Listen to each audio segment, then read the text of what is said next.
नमस्कार, मी डॉक्टर कविता राणे. स्पेशल रिपोर्टमध्ये आपल्या सर्वांचं स्वागत. या बुलेटिनच्या सुरुवातीला बातमी आहे अजित पवार यांच्या व्हायरल झालेल्या व्हिडिओची. निवडणूक आयोगानं अजित पवार यांना राष्ट्रवादी काँग्रेस या पक्षाचं नाव आणि चिन्ह दोन्हीही काल दिलं आणि या निर्णयानंतर अजित पवार यांचा एक व्हिडिओ व्हायरल होतोय, ज्यामध्ये अजितदादा शिवसेनेच्या पक्षफुटीवरून एकनाथ शिंदेंवर टिप्पणी करताना दिसतात.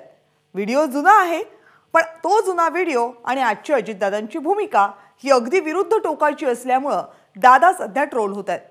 पाहूयात जुन्या व्हिडिओमुळं नव्या अडचणी कशा वाढल्यात अजित पवार यांच्या. अजित पवारांचा हा व्हिडिओ तुफान व्हायरल झालाय. जो पक्ष त्या शिवाजी पार्कला काढलेला महाराष्ट्राच्या सर्वदूर पर्यंत पोहोचवला, त्यांचाच पक्ष काढून घेतला, त्यांचं चिन्ह काढून घेतलं. अरे मग त्यांच्या धमक होती तर काढा ना पक्ष, कुणी अडवलं होतं?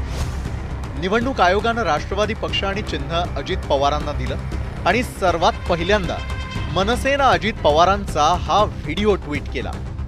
अरे ज्यांच्या वडिलांनी पक्ष काढला, ज्यांच्या वडिलांनी पक्ष वाढवला, जो पक्ष त्या शिवाजी पार्कला काढलेला महाराष्ट्राच्या सर्वदूर पर्यंत पोहोचवला, त्यांचाच पक्ष काढून घेतला, त्यांचं चिन्ह काढून घेतलं. हे जरी निवडणूक आयोगाने दिलेलं असलं तरी जनतेला पटलंय का, याचाही विचार झाला पाहिजे. अरे मग त्यांच्या धमक होती तर काढा ना पक्ष, कुणी अडवलं होतं? त्यांच्या धमक होती तर काढा ना पक्ष, कुणी अडवलं होतं? तुमच्याकडे असे व्हिडिओ आहेत जसं उद्धव ठाकरेंनी व्हिडिओ दाखवले? आमच्याकडे सगळे व्हिडिओ आहेत, सगळे व्हिडिओ. एक मिनिट, माझा फोन दे, एक मिनिट. धमक होती तर काढा ना पक्ष, कुणी अडवलं होतं?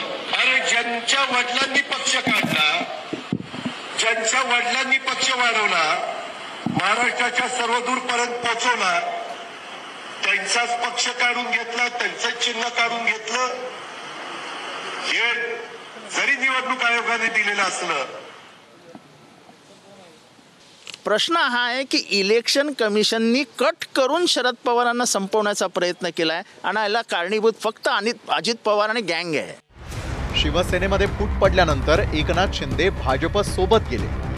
त्यावेळी अजित पवारांनी एकनाथ शिंदेंच्या भूमिकेवर जाहीर टीका केली, पण त्यानंतर वर्षभरातच अजित पवारांनीही राष्ट्रवादीत बंड करत भाजपला साथ दिली. त्यामुळे अजित पवारांनी घेतलेल्या भूमिकेवर प्रश्नचिन्ह निर्माण झालंय.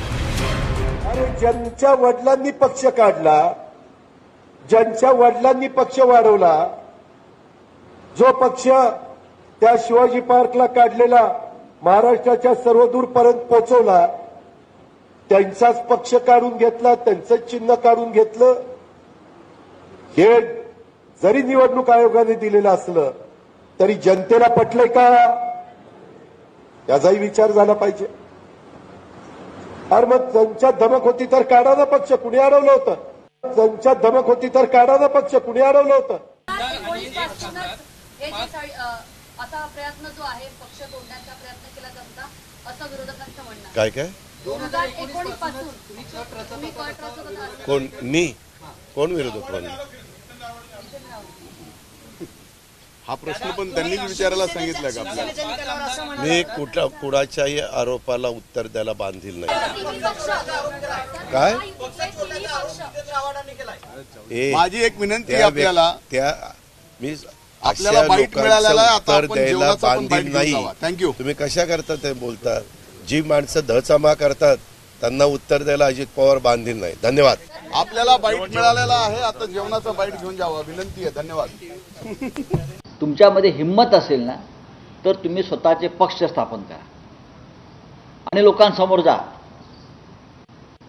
की होय हा माझा पक्ष आहे, मला मत द्या.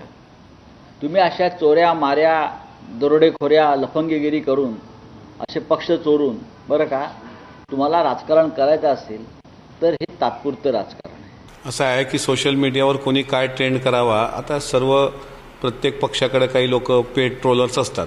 मागची जुनी काय काय प्रकरणं कोणाची काढायची, कोण काय बोल की कोण काय म्हणतं, कोण काय ट्रोल करतं, याकडे आम्ही दुर्लक्ष करून आम्ही जनतेची कामं करण्यासाठी घेतलेला निर्णय तो आम्हाला स्वीकार्य आहे.